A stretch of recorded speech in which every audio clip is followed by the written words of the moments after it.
Let's check your collateral. Rolex collection? No. Wife's jewelry? No way. Classic car? I don't think so. Your assets have no value. How you doing?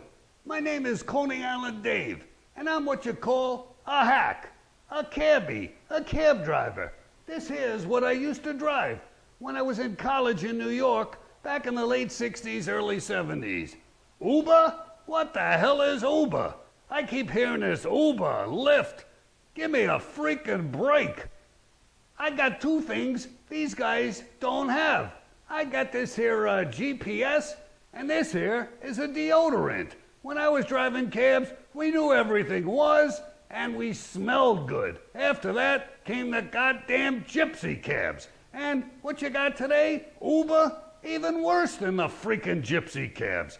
Those guys have no regulations. All of a sudden they're in business. Do they know where they're going? Do they have their cars checked out? Who the hell knows? I'll tell you one thing. I was a cab driver when I was younger, and it was great. One day, this guy gets in my cab. He's pretty funny. I didn't know who he was at the time. Seems like a couple of nights later, I turn on the TV. There he is. The guy's on Johnny Carson. Guess who it was? Hey, I tell you, I get no respect. It was Rodney Dangerfield. The guy's driving in my cab and he says, hey, I said to my kids, come on kids, we'll take a cab. We'll go to Coney Island. We'll go to the Nut House. They said, Dad, why don't we just stay home? Then he tells me this one. He says, I went up to school during open school week. The teacher says to the class, hey kid, what comes at the end of a sentence? The kid says, an appeal. This guy was hysterical. Gave me a good tip too.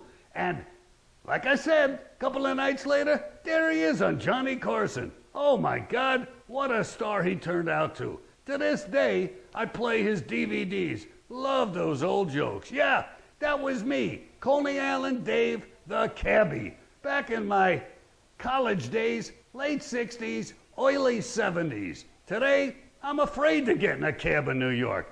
The smell, the lack of knowledge about where they're going, the safety of the cars, who needs it? I'd rather walk.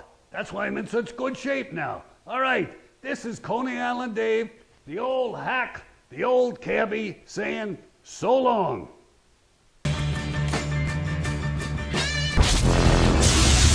Yes, y'all. You know what time it is. It's time for Sports Sesh. And here's your host, Guy Young. It's the ultimate Sports Sesh Double Dog Challenge. And right now it looks like it's come down to a two-man race. Now atop the balance beam, to his other leg. Down goes Guy Young. Jeff Forney on his way to the pyramid. 3 steps to the top. 2, 1, he's there. He reaches for the flag.